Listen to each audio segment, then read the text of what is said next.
여러분 안녕하십니까? 여권에서 1위 이재명 경기지사가 대선 출마를 선언했습니다. 새해를 과시하는 출정식 없이 출마의 변을 담은 14분짜리 영상을 아침 7시 반 온라인에 공개한 겁니다. 성장과 공정을 앞세운 실용적 민생 개혁을 외쳤는데 시장과 도지사로 일하며 공약의 90%를 지켰다는 추진력을 강조했습니다. 먼저 최경재 기자입니다. 대선 도전을 선언한 이재명 경기도지사는 전직 대통령 묘역이 아닌 무명 용사의 탑을 찾아가 고개를 숙였습니다. 뒤따른 참모는 단 4명이었습니다. 우리는 이름조차도 남기지 못하고 또는 위패조차도 남기지 못하고 사라지거든요. 그분들이 이 나라를 지켰습니다. 엄중한 방역 상황을 감안하는 모습을 보이면서 국난 극복의 힘은 이름 없는 국민에게 있다는 메시지를 전하려 한 것으로 보입니다. 출마 선언 자체도 대규모 출정식 대신 14분짜리 동영상 공개라는 방식을 택했습니다. 저출생과 고령화, 실업 등 모든 문제는 저성장에 따른 기회빈곤이 원인이라며 산업 경제 재편을 통해 경제를 성장시키겠다고 공약했습니다. 강력한 경제 부흥 정책을 즉시 시작하겠습니다. 획기적인 미래형 경제산업 전환으로 양질의 일자리를 늘리고 보편복지국가의 토대를 만들겠습니다. 이 지사는 특히 공정이라는 단어만 13번 말하며 강자를 절제시키고 약자를 보듬는 억강부약의 정치를 추진하겠다고 밝혔습니다. 대표 정책인 기본소득은 물론 규제 합리화와 노동시장 개선 같은 실사구시적 공약도 내놓는 등 공정과 실용을 모두 강조했습니다. 국민께 드린 약속은 반드시 지키고 실용적 민생 계획에 집중해서 국민의 삶이 체감적으로 바뀌도록 하겠습니다. 비주류, 흑수저 출신임을 강조하면서 4기 민주당 정부 계승자임을 자처한 이 지사는 자신의 고향이자 보수층이 많은 경북 안동부터 찾아 지지세 확장에 나섰습니다. MBC 뉴스 최경재입니다. 자, 그동안 신체 비밀까지 해명해왔던 이 지사는 이른바 형수 욕설에 다시 한번 사과했습니다. 대선 행보에 계속 이어질 이 품성 논란을 정면 돌파하겠다는 의지를 밝힌 건데요. 윤석열 전 총장을 향해서는 공부를 좀 더 하시라는 말로 견제했습니다. 이어서 이학수 기자입니다. 네. 경선이 과열되면 도덕성 논란이 불거질 수 있다는 질문이 나오자 이재명 지사는 작심한 듯 형수 욕설 사건을 직접 언급했습니다. 당시 폭언을 한 건 사실이라며 형수와 지금은 고인이 된 친형이 어머니를 협박하고 폭행해 참지 못했다고 해명했습니다.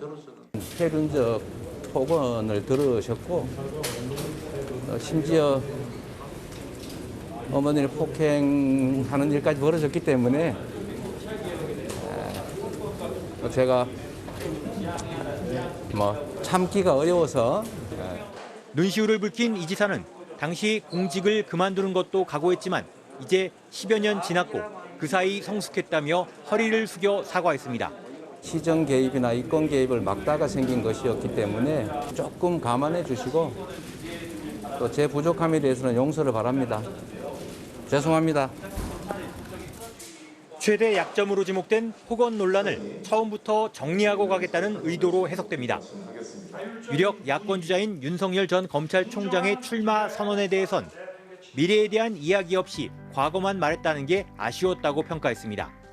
그러면서 국정이 그렇게 호락호락하지 않다며 더 공부하고 오라고 견제구를 던졌습니다. 특수과외까지 받으시면서 열공을 하신다고 하지 않습니까? 좀 더 공부하시고 채운 다음에 발언을 들어보고 제가 판단을 해도 판단을 하도록 하겠습니다. 이 지사는 또 당내 기반이 취약하다는 지적에 대해선 당원들 대부분은 정권 재창출을 바란다며 인물 경쟁력을 앞세웠습니다. MBC 뉴스 이학수입니다. 민주당의 예비 후보 9명이 단체로 기자회견을 가졌습니다. 여권을 향한 이른바 내로남불 비난에는 모두 자성의 목소리를 냈고 견제 대상은 역시 이재명 지사에 집중됐습니다. 나세영 기자가 보도합니다. 첫 공식 행사에서 만난 9명의 민주당 대선 주자들은 지지율 선두 이재명 경기지사를 겨냥한 견제구부터 던졌습니다. 가족 폭언 논란을 꼬집는가 하면 대세론을 넘겠다는 도전장도 나왔습니다. 국제적인 위상이 높아진 이런 상태에서 지도자가 어떤 사람이어야 하는가에 대한 국민들의 판단이 있을 거라고 믿습니다. 이재명 후보님과 서로 양자구도로 한번 대한민국 전체를 들썩들썩하게 만들도록. 약점 극복에도 적극적이었습니다. 추미애 전 장관은 추윤 갈등 책임론 등 강성 이미지를 반박했고 민주당의 여러 중요 선거마다 외연 확대를 해온 사람이고 정세균 전 총리와 이광재 의원은 지지율이 저조하지만 둘 중 하나는 뜨겠다고 말하며 지지를 호소했습니다. 아픈 데를 그냥 과감하게 찔르시네요. 승리의 드라마는 경선을 하는 과정에서 만들어지는 겁니다. 열심히 도울 생각이고요. 저는 제가 이길 거라고 확신하고 있고요. 예선 통과 여부가 관심인 최문순, 양순조 지사와 김두관 의원은 반전을 자신했고 집중 견제를 받은 이재명 지사는 현안 발언을 아끼는 등 자세를 낮췄습니다. 레이스가 시작된 첫날부터 파열음도 나왔습니다. 민주당 경선기획단이 국민 면접관으로 조국 흑서 저자인 김경률 회계사를 영입한 직후였습니다. 최근 여권의 비판적인 입장을 취하며 소위 탈진보 인사로 불리는 분입니다. 그러자 이낙연 전 대표는 조국 전 장관을 거짓까지 동원해 공격했던 김 씨가 심사하는 경선을 거부하겠다고 반발했고 정세균 전 총리도 당 지도부의 인식에 심각한 문제인식을 느낀다고 비판했습니다. 논란이 커지자 민주당은 김 씨 대신 당의 원로인 유인태 전 의원을 면접관으로 위촉했다고 밝혔습니다. MBC 뉴스 나세웅입니다. 야권 주자들 행보도 살펴보겠습니다. 윤석열 전 총장은 내일 장모 재판 선고를 앞두고 오늘 하루 외부 행보에 나서지 않았고 홍준표 의원은 오늘도 윤 전 총장을 견제했습니다. 여기에 황교안 전 대표 또 안상수 전 인천시장이 대선 출마를 선언했습니다. 김정인 기자가 보도합니다. 윤석열 전 검찰총장은 출마 선언 이틀 만에 공개 일정 없이 하루를 보냈습니다. SNS에 어떠한 비난에도 유혹에도 흔들리지 않겠다. 오직 공정과 상식으로 국민과 함께 걷겠다는 짧은 글만 남겼습니다. 사기와 의료법 위반 혐의를 받고 있는 장모의 1심 선고가 내일 오전 예정돼 있는 만큼 그 결과에 촉각을 곤두세우며 향후 대응책 등을 논의하고 있는 것으로 알려졌습니다. 야권의 잠룡들은 잇따라 대권 경쟁에 뛰어들었습니다. 국회에서 대선 출마를 공식 선언한 황교안 전 미래통합당 대표는 윤 전 총장을 겨냥한 듯 경험 있는 리더가 필요한 때라고 강조했습니다. 경험이 필요하고 또 국민의 삶을 아는 그런 리더가 필요한 때입니다. 저는 입법, 사법, 행정의 3부를 경험한 사람입니다. 총선 참패 책임에 대한 질문엔 실패도 스펙이라고 응수했고 강경투쟁, 강경보수란 평가는 이해할 수 없다고 반박했습니다. 안상수 전 인천시장도 권력 분산을 위한 개헌을 공약하며 대권 경쟁에 합류했고 내일은 이재명 저격수를 자처해온 경제통 윤희숙 의원이 대선 출마를 선언합니다. 역동성을 보여줄 수 있다는 점에서 매우 고무적이라고 보고 있고요. 그에 비해서 민주당의 대선 후보 경선은 뻔한 결과다. 그들만의 리그다. 윤 전 총장에 대한 야권 주자들의 견제 목소리는 오늘도 이어졌습니다. 홍준표 의원은 국민의힘 입당과 관련한 윤 전 총장의 모호한 입장을 지적했고 원희룡 제주지사는 입당에 시간을 끄는 건 정치 지도자로서 맞지 않다며 윤 전 총장의 빠른 입당을 촉구했습니다. MBC 뉴스 김정인입니다. 줄리할 시간이 없다. 윤석열 전 총장의 부인 김건희 씨가 자신에 대한 세간의 풍문에 직접 해명한 걸 두고 여야 모두 본인이 직접 나서는 바람에 오히려 의혹을 키웠다면서 안타까운 비판을 쏟아냈습니다. 이기주 기자가 보도합니다. 김건희 씨의 인터뷰는 자신 관련 의혹을 해명하는 내용입니다. 남편인 윤석열 전 검찰총장이 출마 선언을 하던 지난달 29일 한 인터넷 매체와 한 인터뷰였는데 김 씨는 자신이 줄리라는 예명으로 강남 유흥업소에서 일했다는 소문에 대해 기가 막힌 얘기다. 누가 소설을 쓴 것이라며 강하게 반박했습니다. 또 석사 학위를 2개나 받고 박사 학위까지 받고 대학 강의 나가고 사업하느라 줄리를 하고 싶어도 시간이 없다고도 언급했습니다. 하지만 인터넷으로만 떠돌던 소문을 김 씨 본인이 직접 공론화한 데 대해 야권에선 치명적인 실수라는 평가가 나왔습니다. 치명적으로 실수했다. 그거 하는 거 아니에요. 상대방이나 누구라도 그런 이야기는 정치판에서 하기가 어렵습니다. 근데 본인 힘으로 물꼬를 터버렸으니까. 응대를 하지 말아야 됩니다. 응대를 하면 할수록 이게 뭐 진짜 커져버리잖아요.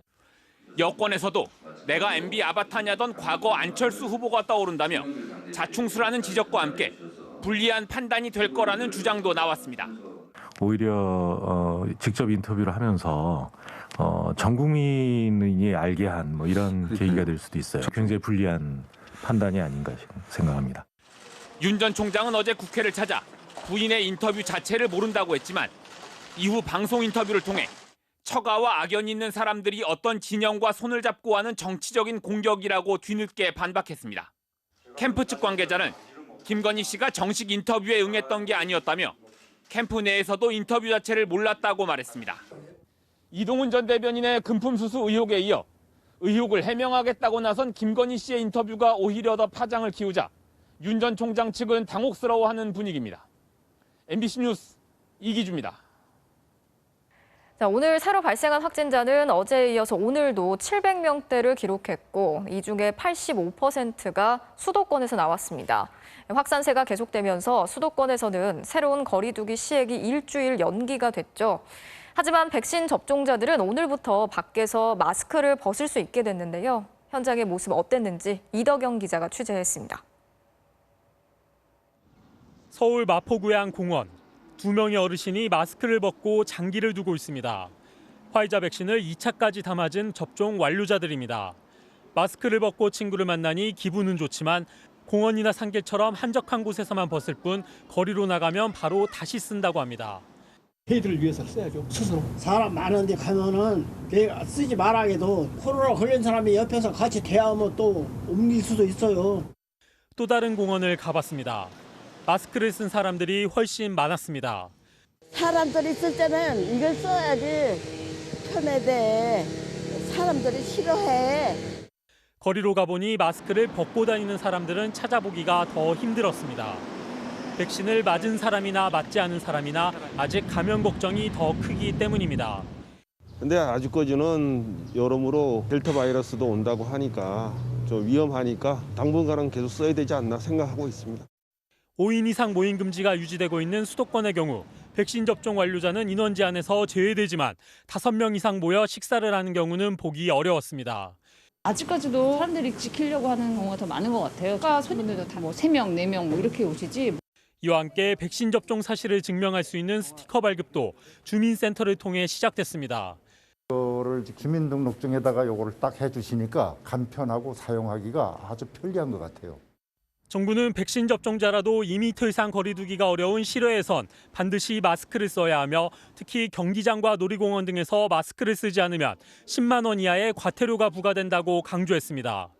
MBC 뉴스 이덕영입니다.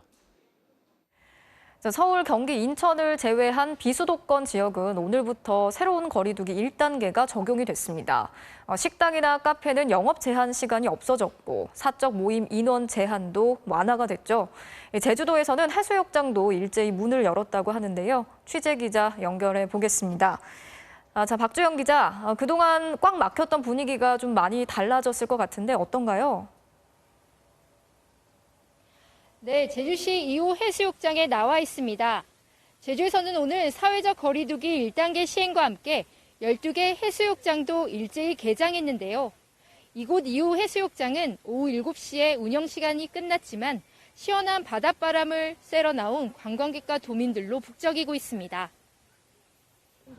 일단 코로나 때문에 되게 답답했는데 이렇게 바다 오니까 속도 뚫리고 편하고 재밌습니다. 하지만 해수욕장 방역은 지난해보다 한층 강화됐습니다. 이용자들은 해수욕장에 있는 방역 부스에서 가장 먼저 체온을 측정해야 합니다. 그리고 현수막에 적힌 안심콜 번호로 전화를 걸어 방문 이력을 등록한 뒤 안심밴드와 체온 스티커를 팔에 부착해야 해수욕을 즐길 수 있습니다. 제주에서는 백신을 맞았더라도 다음 달까지 실내외에서 반드시 마스크를 착용하도록 했습니다. 때문에 해변에서도 반드시 마스크를 써야 하고 해수욕장 야간 개장은 하지 않습니다. 제주 지역을 비롯한 비수도권에서는 거리두기 1단계 적용으로 유흥시설과 식당, 카페 등의 영업시간 제한도 해제됐습니다. 4명까지만 모일 수 있었던 사적 모임 인원 제한은 6명까지 늘어났고 백신 접종 완료자는 인원 제한 대상에서 제외됩니다. 여러 사람이랑 같이 대화도 하고 밥도 먹고 카페도 가고 하는 부분이 너무 좋은 것 같습니다. 또 영업 제한이 풀린 업소들은 저녁 장사를 준비하며 기대감을 높였습니다. 늦은 시간에도 활성화돼서 이제 좀 손님들이 많이 찾지 않을까 하는 그런 기대를 갖고 있습니다. 하지만 휴가철을 맞아 많은 관광객들이 제주에 몰릴 것으로 예상되면서 우려하는 목소리도 여전합니다.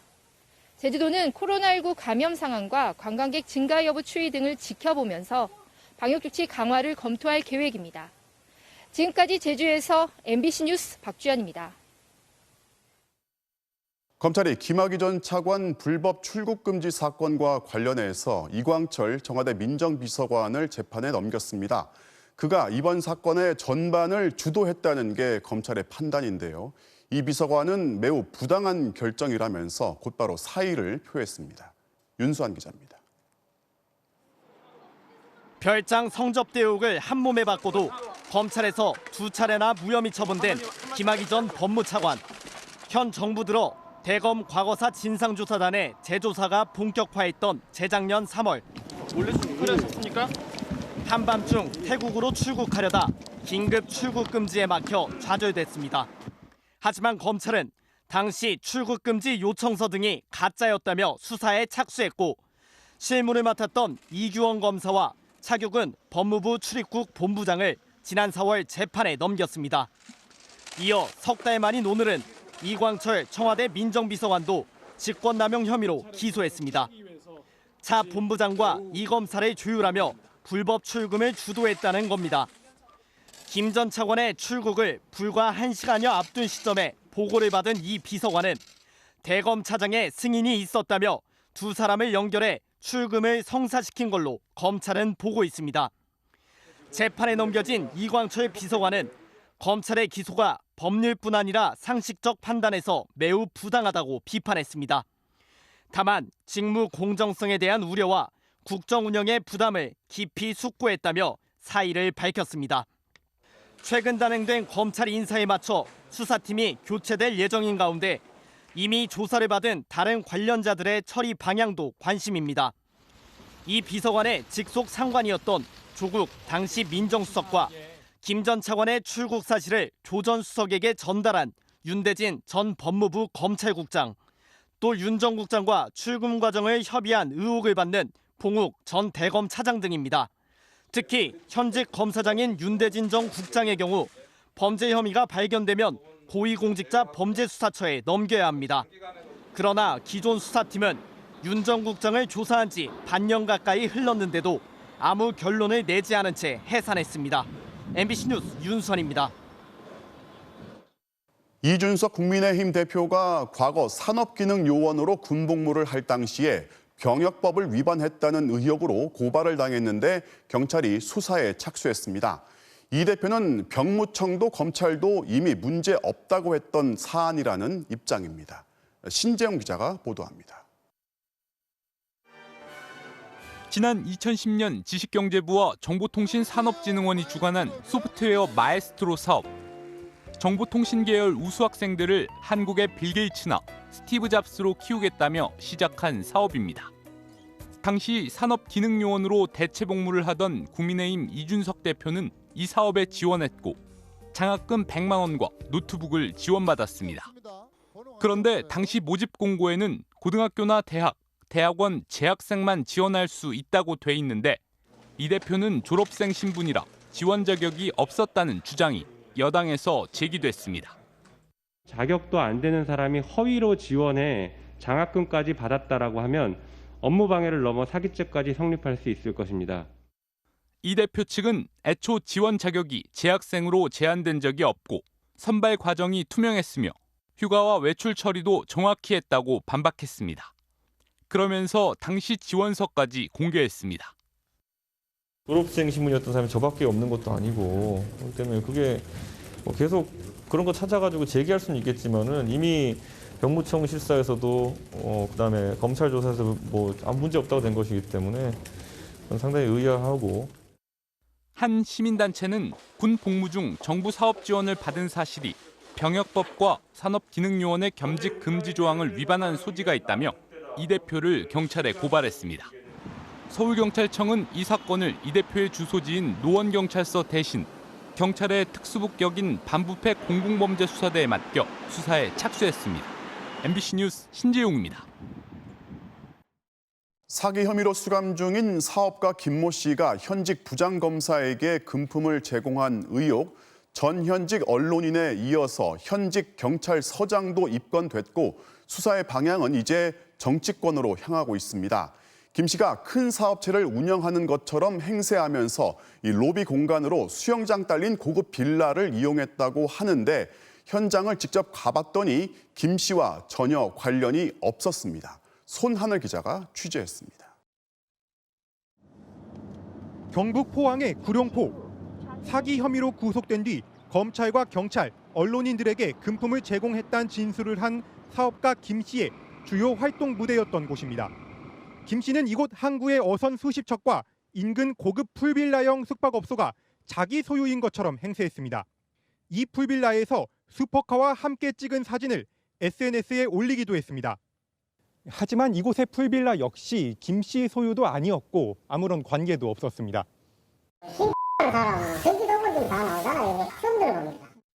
김 씨는 하룻밤 숙박료가 수십만 원에서 100만 원 가까이 되는 이 풀빌라에서 언론인 등에게 향응을 제공했다고 경찰에 진술한 걸로 파악됐습니다.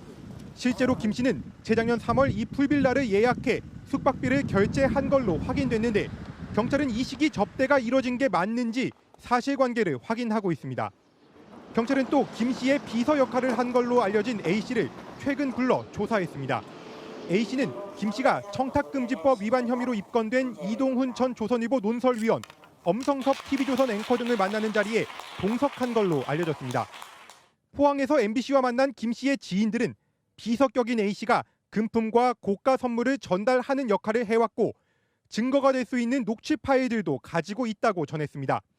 경찰은 사업가 김 씨의 로비 대상에 지금까지 확인된 검찰과 언론, 경찰 외에도 정치권 인사가 있는지 수사력을 모으고 있습니다. 경찰이 확보한 김 씨의 휴대전화에선 정치인들과 촬영한 사진이 무더기로 나온 걸로 전해졌습니다. 경찰은 김 씨가 금품을 건넸다고 진술한 포항 남부경찰서장 배모 총경을 추가로 입건하고 대기 발령 조치했습니다.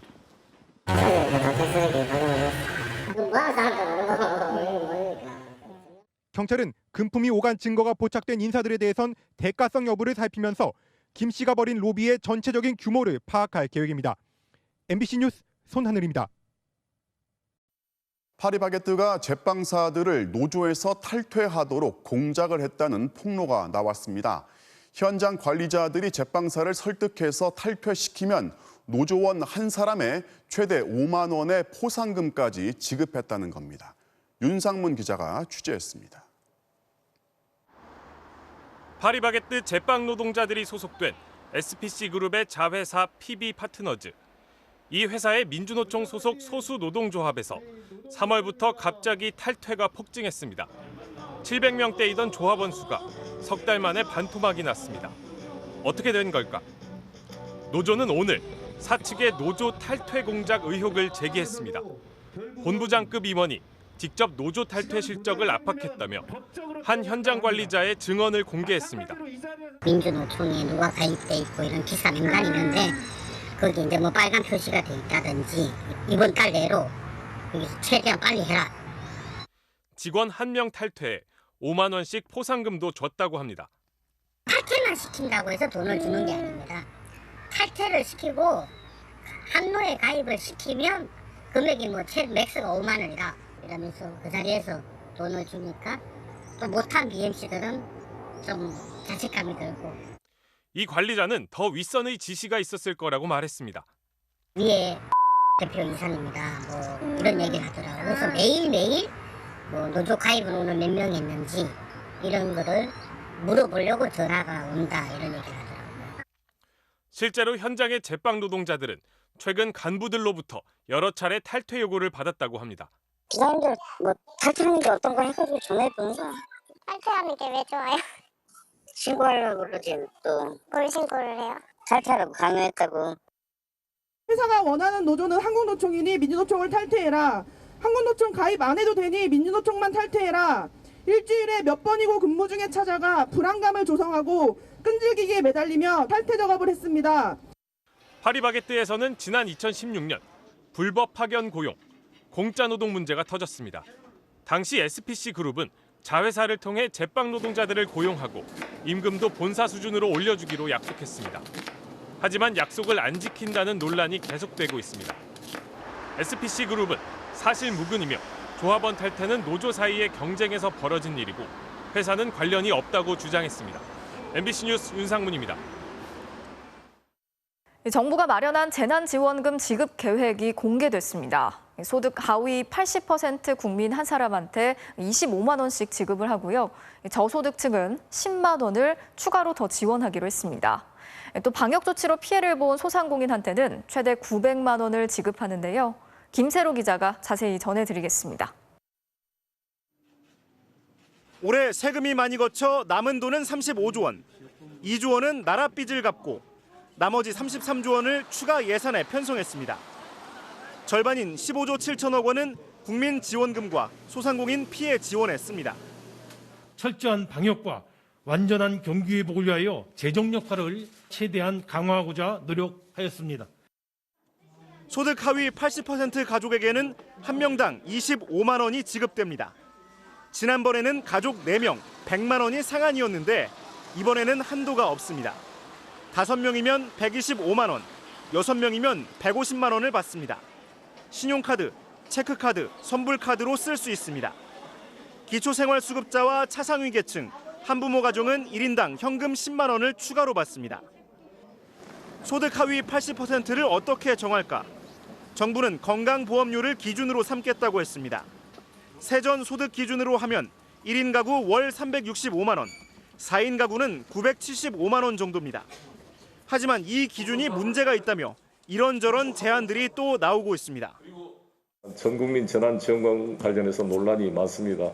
정부의 안이 넘어오면 한번 의원님들의 지혜를 구하는 시간을 갖도록 하겠습니다. 정부는 영업금지나 제한 조치로 피해를 본 소상공인 113만 명에게 100만 원에서 최고 900만 원까지 지원금을 주기로 했습니다. 이것과 별도로 국회는 오늘 방역 조치로 발생한 피해를 보상하는 손실보상법도 통과시켰습니다. 하지만 소상공인들과 야당이 요구해온 소급 적용은 결국 빠졌습니다. MBC 뉴스 김세로입니다. 단칸 월세방에 사는 한 중국 동포가 통신비로만 매달 26만 원씩을 내고 있습니다. KT의 한 대리점을 찾았다가 휴대전화를 2대나 개통했고 쓰지도 않는 초고속 인터넷에 IPTV까지 가입을 한 건데요. 알아봤더니 말도 안 되는 억지 판매였습니다. KT 대리점들의 도를 넘은 영업 행태를 먼저 이문영 기자가 취재했습니다. 지하 단칸방에 홀로 사는 일용직 노동자 남모 씨. 생활비가 모자라 외식도 안 합니다. 데이터 요금이 걱정돼 유튜브도 안 봅니다. 대신 텔레비전을 동영상으로 찍어서 다시 봅니다. 이런 거 녹화해서 본단 말이야. 공원에 돈 많이 나가는 이거 찍어서 보면 돈이 있나 맞지. 그런데 한 달 통신비로 내는 돈이 26만 원이나 됩니다. 무슨 요금을 이렇게 많이 낼까? 휴대폰 2대 요금이 18만 원, 초고속 인터넷과 IPTV 요금이 8만 원. 남 씨는 보급형 휴대폰 한 대를 제외하고 나머지는 사용하지도 않습니다. 어떻게 된 걸까? 1년 전 남 씨는 서울의 한 KT 대리점에서 휴대폰을 개통했습니다. 대리점이 권해주는 대로 119만 원짜리 최고급 휴대폰을 그것도 별 필요도 없는 5G 무제한 요금제로 개통했습니다. 석 달 뒤 휴대폰이 잘 안 터지자 다시 대리점을 찾아갔습니다. 그런데 대리점은 수리가 아니라 교체를 권했습니다. 고쳐서 써보라거나 뭐 그러진 않았나요? 아니 그래 이런 거 바꿔주더란 말이야. 그러면서 새 번호로 추가 개통을 해줬습니다. 고장났다는 휴대폰은 해지해줬을까? 아닙니다. 대리점은 고장난 휴대폰 요금까지 다 남 씨에게 떠넘겼습니다. 심지어 그 휴대폰을 반납받고 중고로 되팔아 그 돈까지 챙겼습니다. 몇 달 뒤 대리점은 남 씨를 1기가 속도의 초고속 인터넷과 올레 TV 결합 상품까지 가입시켰습니다. 남 씨가 살던 고시원은 초고속 인터넷 설치가 안 되는 곳이었습니다. KT는 공유기와 셋톱박스를 그냥 놔두고 가버렸습니다. 설치도 안 했는데 개통 처리하고 요금만 챙긴 겁니다. 대리점은 이례적으로 강요와 강압이 없었다는 내용을 가입 서류에 추가하고 서명까지 받았습니다. 남 씨가 쓰지도 않으면서 낸 요금은 1년 2개월 동안 248만 원. 한국말이 서툰 중국 동포를 상대로 사실상 사기를 친 겁니다.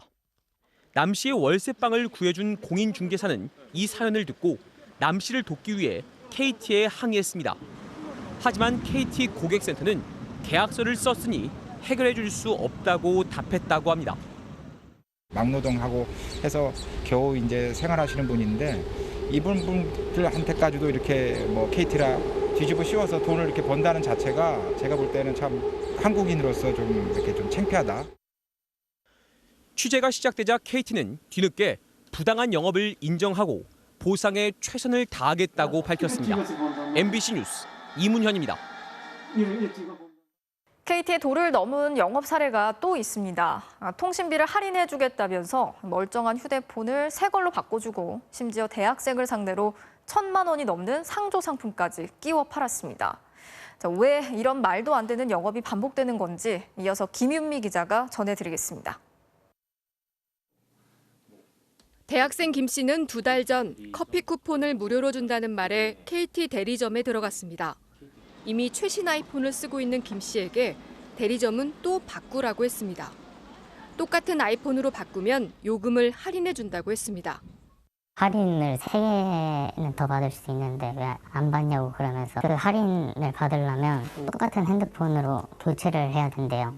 자기네들이 도와주겠대요. 그런데 새로 개통한 아이폰은 물론 쓰다가 대리점에 반납한 아이폰까지 할부금이 이중으로 나가고 있었습니다. 심지어 자기도 모르는 사이 1,000만 원짜리 상조 상품에도 가입돼 있었습니다. 매달 5만 원 넘게 180개월, 15년 할부 납부 조건이었습니다. 진짜 깜짝 놀랐죠. 학생이기도 하니까 알바하고 있는데 좀 큰 돈이잖아요. 그럴 줄 알았으면 가입을 안 했죠. 대리점은 왜 이런 계약을 했을까? 아무것도 말씀 못 드려요. KT 본사팀으로 연락하시면 돼요. KT 본사는 상조 상품을 바로 해지하면 된다고 했습니다. 하지만 상조 상품을 해지하면 월 7만 원의 할인이 사라집니다. 통신요금이 껑충 뛰는 겁니다. 이런 과잉 영업으로 피해가 발생해도 통신사 본사는 일부 대리점과 판매점의 일탈 행위라고만 합니다. 통신사들은 정말 책임이 없을까? 소비자들은 단순한 그 판매원을 보고 사실은 가입 계약을 하는 것이 아니라 이동통신사를 믿고 이제 계약을 하는 부분이기 때문에 실제 거래 계약의 주체는 이동통신사라는 부분들을 명확하게 인식하고 KT는 일부 대리점들이 무리한 영업으로 불편과 피해를 끼쳤다며 재발 방지를 위해 대리점 교육을 강화하겠다고 밝혔습니다. MBC 뉴스 김윤미입니다. 중국 정부가 오늘 공산당을 세운 지 100주년을 맞아 대규모 기념식을 열었습니다. 주목할 것은 시진핑 주석이 미국을 겨냥해 던진 말인데요. 중국을 괴롭히면 피를 흘릴 거라고 경고했습니다. 베이징에서 이혜인 특파원이 보도합니다. 헬기 부대가 100주년을 상징하는 숫자 100을 그리며 천안문 상공에 진입합니다. 중국이 독자 개발한 차세대 스텔스 전투기 15대도 띄웠습니다.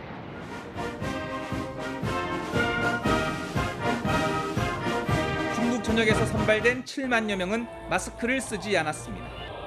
코로나를 극복했음을 천명한 겁니다. 천안문 성루 위로 다른 지도부와는 달리 회색 인민복을 입은 시진핑 국가주석이 등장했습니다. 그는 1시간이 넘는 연설을 통해 자신의 집권 이념인 중화민족의 부흥, 중국몽을 강조했습니다.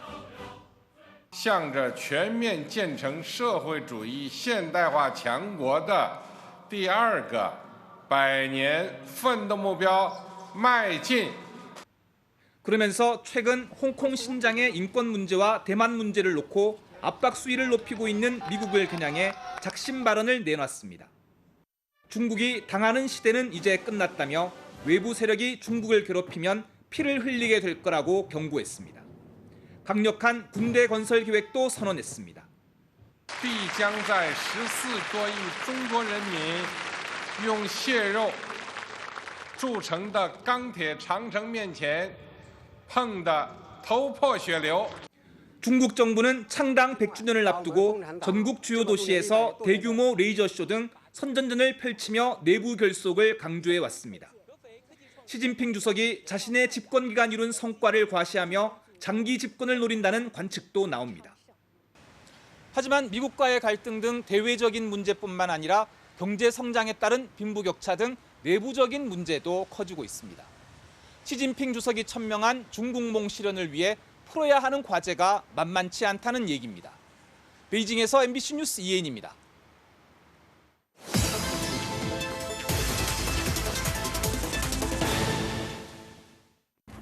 바로간다 심충만 기자입니다. 세금 350억 원이나 들인 한 체육시설이 해만 지면 무용지물이라고 합니다. 그럼 낮에는 괜찮을까 싶어 해서 가봤는데 역시 이용하는 사람이 없습니다. 이런데도 청주시가 300억 원을 더 들여서 이곳을 넓히려 하고 있습니다. 도대체 어떤 일이 벌어지고 있는 건지 바로 가보겠습니다. 2달 전에 문을 연 충북 청주의 한 체육공원입니다. 국비를 포함해 세금 350억 원을 들였는데 해가 저물자 공원 전체가 암흑으로 변합니다. 실내 시설은 물론 야외 축구장까지 모두 걸어 잠궈 이용할 수가 없습니다. 생각이 나서 오긴 왔는데 아기가 오면서 그러더라고요. 사람 없었다고 무섭다고 집에 돌아가자고 했는데. 밤에도 많은 사람들이 이용하는 다른 공원과는 완전히 다른데 이 체육공원이 조명 하나 없이 준공됐기 때문입니다. 이 체육시설은 서쪽으로 청주공항과 군 비행장 활주로와의 거리가 1.5km도 안 되는 비행 안전구역인데 하필 여기를 체육시설 부지로 고른 게 화근입니다. 공원 위치가 항공기 착륙 경로와 정확히 겹치다 보니 비행기 이착륙에 필요한 조명 외에는 강한 불을 켤 수 없는 지역입니다. 준공 직전에야 공군과 첫 협의를 시작한 청주시는 뒤늦게 대안을 찾고 있지만 항공기 안전과 직결된 문제라 쉬운 게 아닙니다.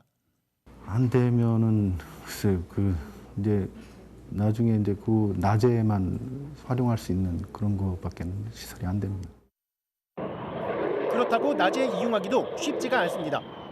날이 밝자 착륙 직전의 전투기들이 연신 머리 위로 날아다닙니다. 거의 땅에 닿을 듯 내려앉은 전투기 소음은 100데시벨이 넘습니다.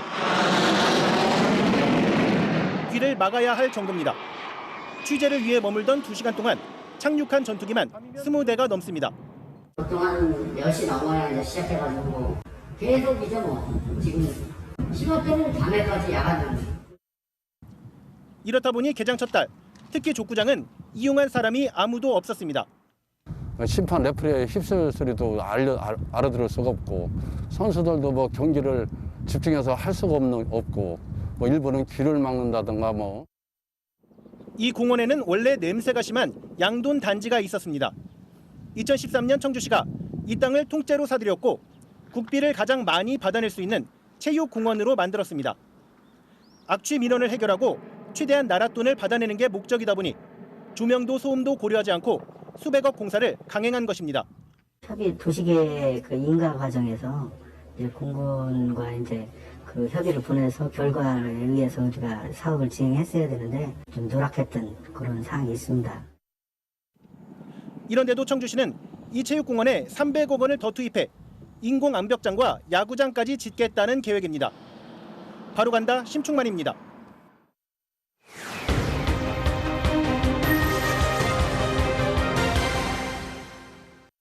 제보는 MBC입니다. 지금부터 국민은행의 한 지점이 70대 할머니를 고위험 상품 수십 개에 어떻게 가입시켰는지 보여드립니다.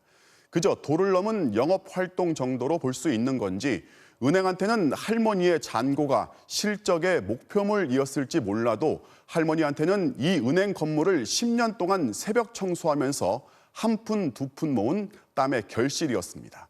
구민지 기자가 취재했습니다. 3년 전 74살 김모 할머니가 KB국민은행에서 계약한 금융상품 코스닥 150 선물 레버리지. 150개 중대형 벤처기업의 주가를 예측해 투자하는 고위험 상품입니다. 그렇게 손해 본다는 것도 없고 그냥 무조건 그 팀장만 믿고 자기가 알아서 뭐 어쩌고 저쩌고 하기는 하는데 내가 이해를 못해. 손실이 나면 원금이 날아갈 수도 있는데 내용을 잘 모릅니다. 그 방금 말하신 1억 7천 그건 어떤 상품이에요? 그것도 무슨 종류인지 난 모르지. 결국 2년 만에 수백만 원의 원금 손실이 났고 이를 알게 된 아들이 최근 중도 해지를 하면서 해약금이 더해져 7천만 원을 손해봤습니다. 그런데 이 상품 하나가 아니었습니다.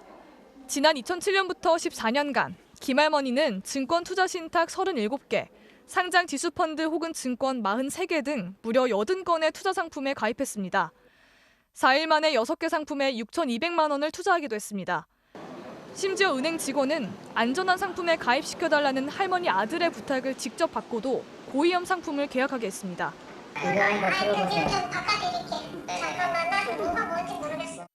투자 같은 거 안 하신대요. 그러니까 손실 없는 걸로 뭐 적금이나 뭐 그런 걸로 좀 알아서 좀 챙겨주세요.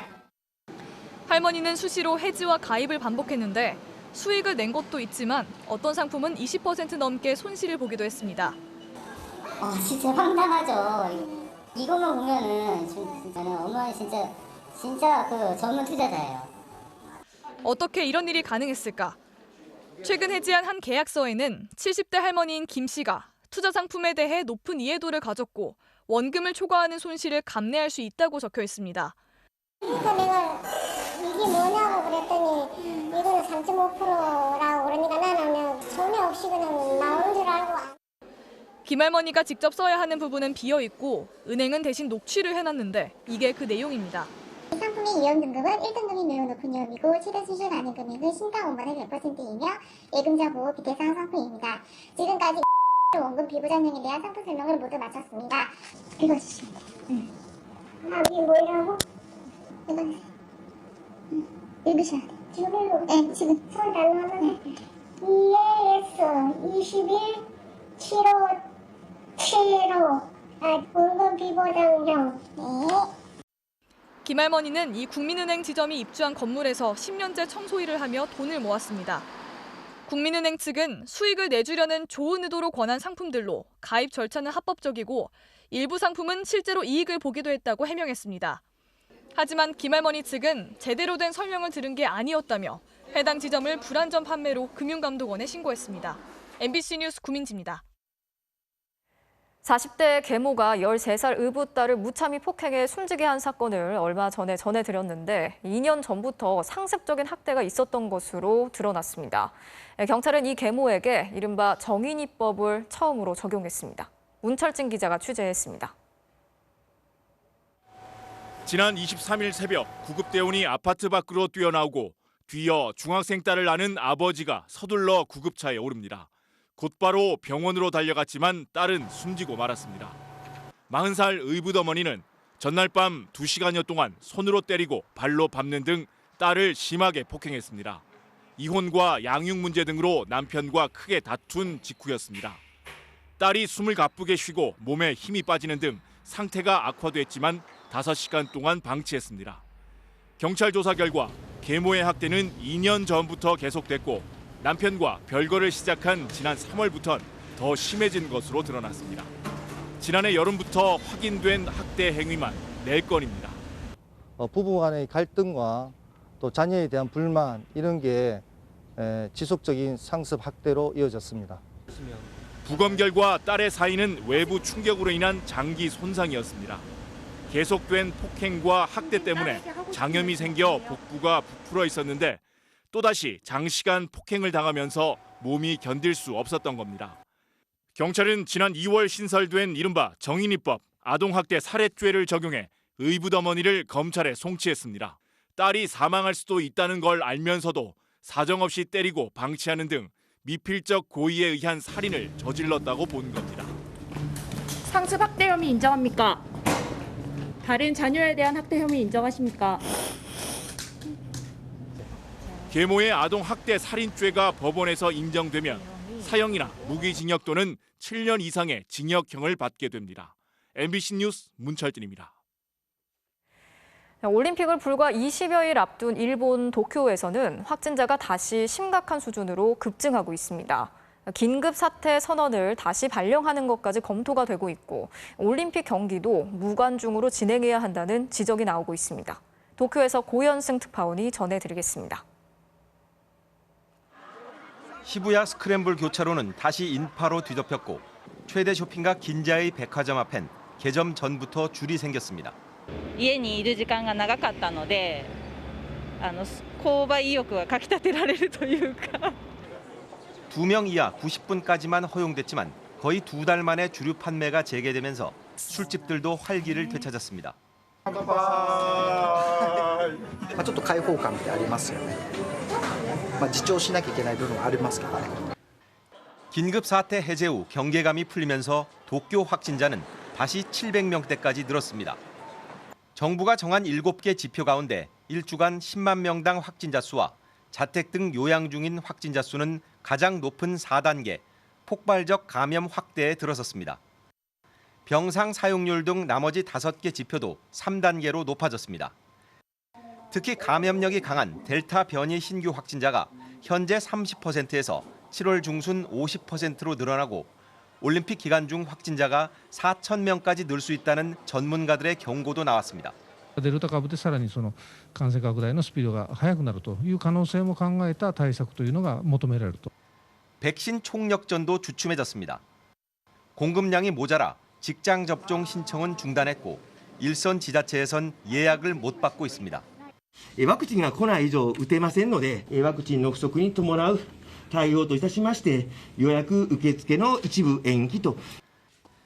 결국 일본 정부는 긴급 사태 선언 재발령까지 검토하기 시작했고 관객 10,000명까지 허용하려던 올림픽 경기도 무관중 가능성이 높아졌습니다. そうした時に無観客もあり得るということを私から明言しています。 현재 발령 중인 만연 방지 조치의 연장 또는 긴급 사태 선언의 재발령, 어느 쪽이든 도쿄올림픽은 정상적인 상황에서 개최하기 어렵다는 건 분명해 보입니다. 도쿄에서 MBC 뉴스 고현승입니다.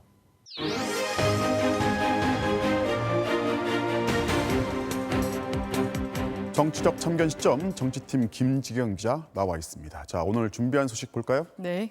나 혼자 한다. 이재명의 달랐던 출마 선언인데 이재명 경기지사가 오늘 출마 선언을 했는데 그 형식이 다른 후보들하고 좀 달랐어요.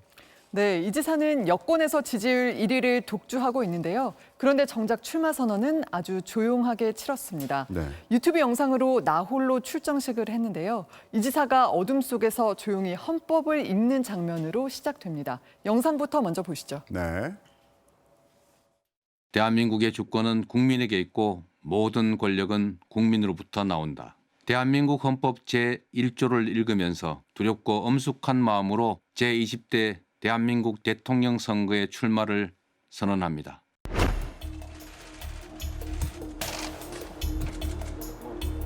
세상은 이름 없는 민초들의 헌신과 노력으로 만들어집니다. 그분들이 이 나라를 지켜줬습니다. 감사합니다.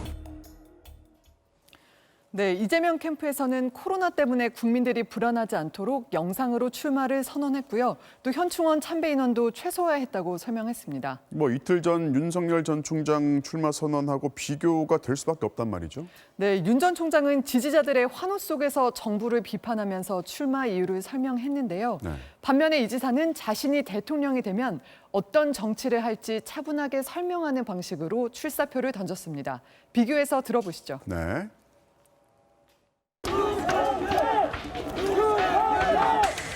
부패하고 무능한 세력의 집권 연장과 국민 약탈을 막아야 합니다. 여기에 동의하는 모든 국민과 세력은 힘을 합쳐야 합니다. 실용적 민생 계획에 집중해서 사회 곳곳에서 작더라도 국민의 삶이 체감적으로 바뀌도록 하겠습니다. 위기를 기회로 바꾸면서 성과를 만들어 온 저 이재명이야말로 위기의 대한민국을 희망민국으로 바꿀 수 있습니다. 네, 그러니까 윤 전 총장은 정권 교체의 필요성을 강조한 반면에 이 지사는 성남시장과 경기지사를 거치면서 개혁 정책을 성공시킨 실적을 부각한 겁니다. 이 지사가 4년 전에 처음 대선에 출마를 했는데 또 그때하고도 또 달라요. 네, 그렇습니다. 2017년 대선에서는 자신이 소년공으로 처음 일했던 성남시 공장에서 노동자 출신이 첫 대통령이 되겠다 이렇게 선언했었는데요. 그때 영상 보시죠. 네.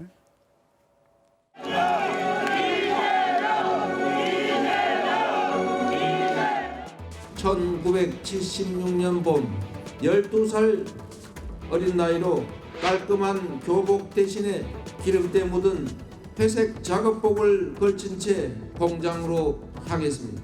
그 소년 노동자가 오늘 바로 그 참혹한 기억의 공장에서 대한민국 최초의 노동자 출신 대통령이 되려고 합니다.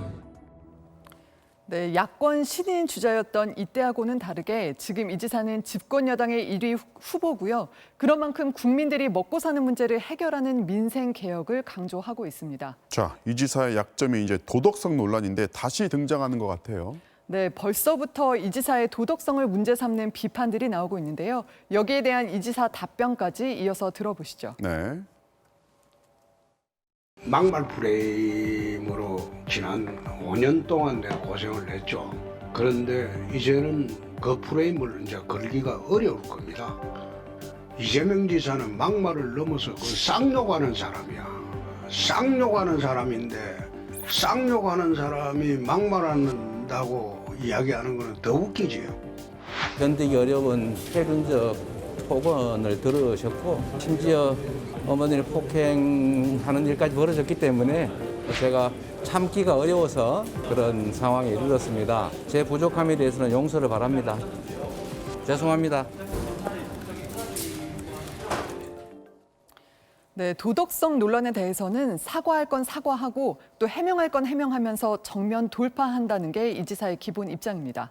이 도덕성 논란이 경선에 영향을 얼마나 줄까요? 네, 지난 선거에서 이미 걸러졌기 때문에 새로운 의혹이 추가되지 않으면 그 영향이 제한적일 거란 분석이 많습니다. 그것보다는 이재명을 제외한 다른 후보들의 단일화 여부가 막판까지 변수가 될 걸로 보입니다. 네, 잘 들었습니다. 오늘은 여기까지 듣겠습니다. 지금까지 정치팀의 김지경 기자였습니다. 목요일 밤 스포츠 뉴스입니다.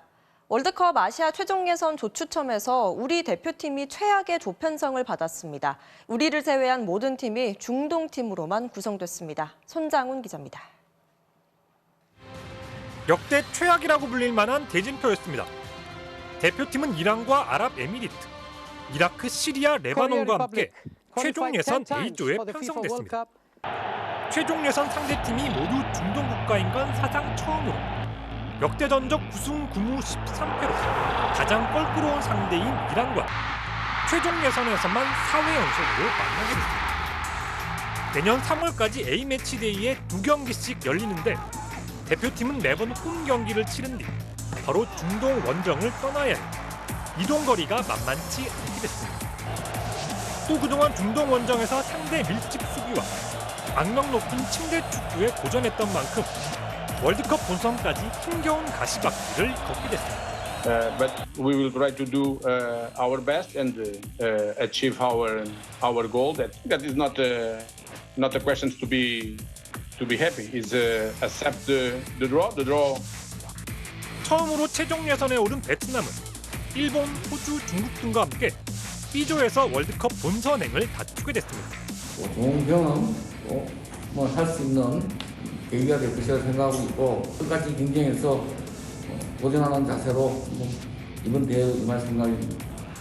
아시아에 배정된 본선 티켓은 4.5장으로 각조 1, 2위 팀이 본선에 직행하고 3위는 지역 및 대륙 간 플레이오프를 통과해야 본선 무대를 밟을 수 있습니다.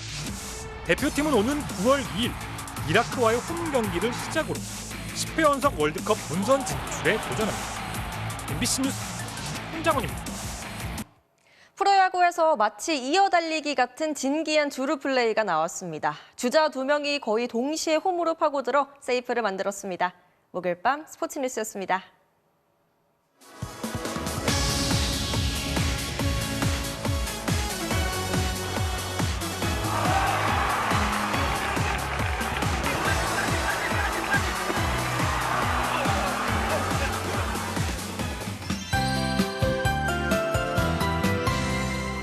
장마를 앞두고 더위의 느낌이 부쩍 달라진 듯합니다. 현재 서울을 비롯한 수도권 내륙과 광주 등지에는 폭염주의보가 발효 중입니다. 이 폭염주의보는 습도를 반영한 체감온도가 33도 이상인 날이 이틀 이상 지속될 때 내려지는데요.